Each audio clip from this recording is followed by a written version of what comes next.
Right, let's fit a hard drive in this thing then. I'm going to assume it's just here. Let's have a look.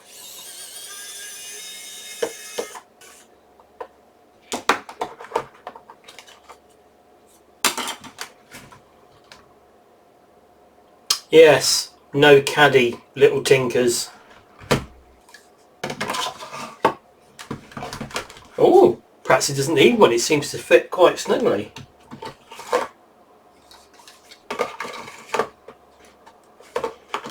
Not sure which way up it's supposed to go. I thought it would be this way. If you can quite see in there, look.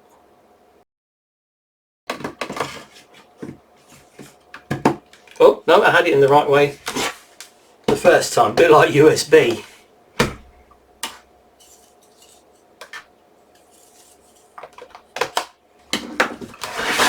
Right, let's plug her in.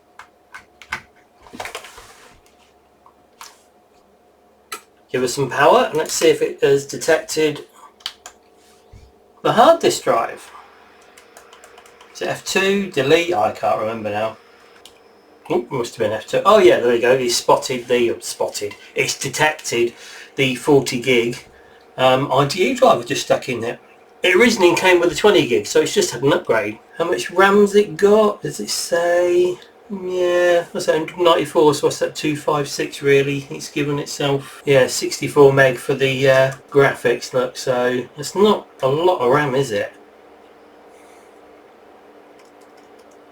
I tell you what, let's see if it is able to install Windows first of all, before we start upgrading the RAM and wasting more components. Well, it appears to be struggling to read the optical disc.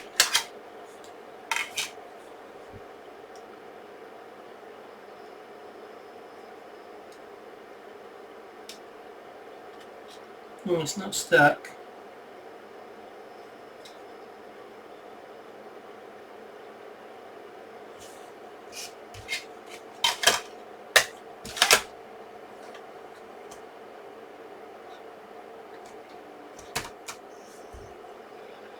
Try again.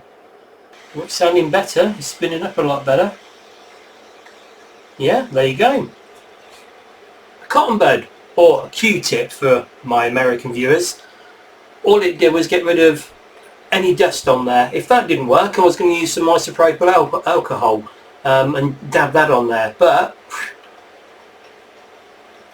sorted it. Let's get XP installed. We have Windows! Ah, bliss! Right, let's see if there are any drivers installed. I know there's one not being installed, and that's the audio, the sound driver, because I didn't hear any noise. Ah, there we go, yep. Multimedia audio controller, the modem and the VGA need installing. Right, let's get me snappy driver installer. Let's let it do its stuff. Yep, let's unblock that. Get rid of this pop-up. Select all. And install.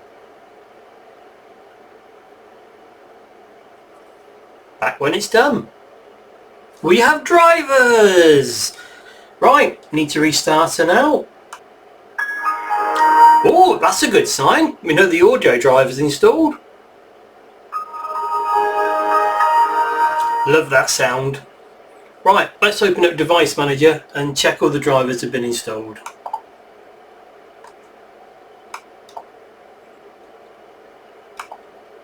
Excellent! No exclamation marks. Right, let's shut her down and get the RAM upgraded. If I remember correctly, it's only got 64 megabytes of, 64 megabytes of which have been shared with a graphics card, so it could do with a bit of an upgrade. Let's give her at least 512, shall we? Let's get the RAM cover open.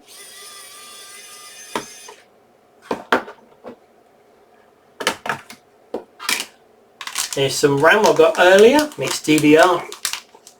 I said DDR, it's not DDR2, not DDR3, not DDR4, it's DDR. And it's 266. Let's power on. Let's see if we can get into the BIOS. I think it was F2, wasn't it? Yeah, it was F2, and there we go. Look, no longer saying 192 or whatever it said. It's now 456704. Sounds a random number, but if you add on exactly 64 megabytes, you'll get 512. So let's Control Alt Delete it and reboot.